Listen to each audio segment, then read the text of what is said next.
Buenos días, tardes o noches. Mi nombre es Elizabeth Hernández Alonso. Pertenezco al grupo M14CA1619BA005 y el día de hoy les voy a hablar acerca de la actividad integradora 1 de la semana 2 del módulo 14, la tabla periódica y sus aplicaciones. En la actualidad, los elementos químicos están ordenados en la tabla periódica por su número atómico.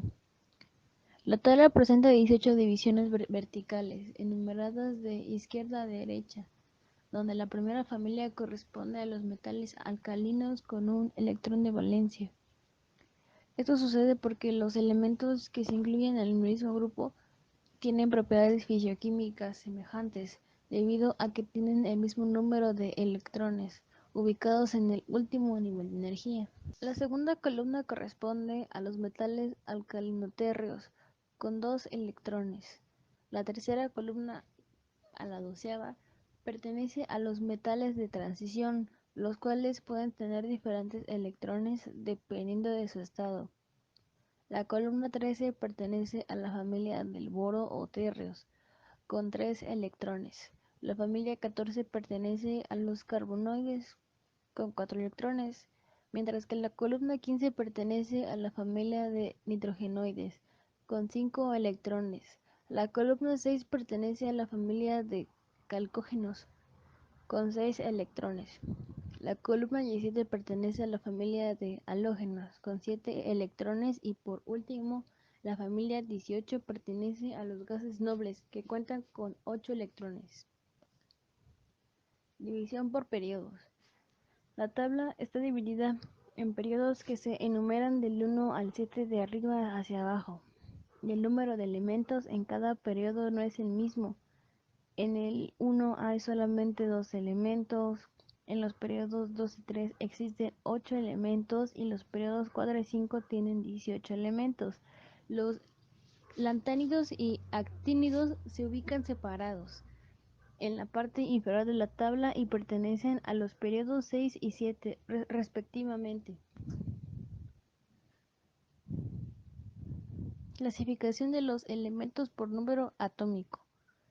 También en la tabla periódica los elementos se ubican según sus números atómicos en orden de manera creciente y se representan por medio del símbolo, una o dos letras relacionadas con el nombre del elemento, generalmente en latín. El carbono es un elemento químico del número atómico 6 y símbolo C.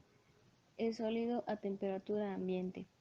Dependiendo de las condiciones de formación, puede encontrarse en la naturaleza en distintas formas alotrópicas, carbono amorfo y cristalino en forma de grafito o diamante.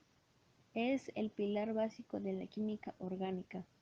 Se conocen cerca de 10 millones de compuestos de carbono y forma parte de todos los seres vivos conocidos. La masa atómica de un elemento es la que corresponde al promedio de las masas de los distintos isótopos, según las abundancias relativas naturales de estos en dicho elemento.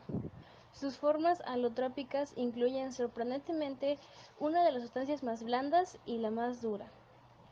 Y desde el punto de vista económico, uno de los materiales más baratos y uno de los más caros.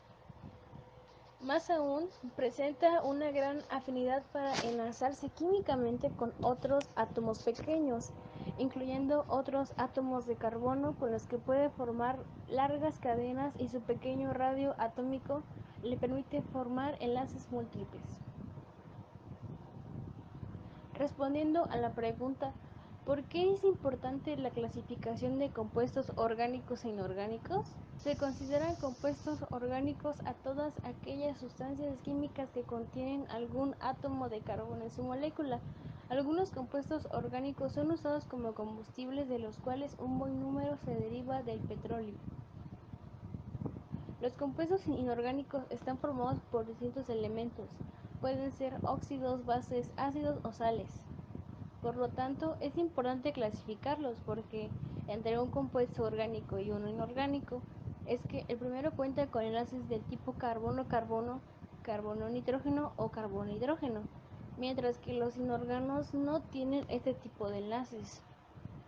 Algunos ejemplos de compuestos orgánicos pueden ser las moléculas del ADN, los azúcares como la glucosa o el almidón y la fibra, mientras que algunos ejemplos de compuestos inorgánicos pueden ser el ácido sulfúrico, bicarbonato de sodio y cloruro de sodio.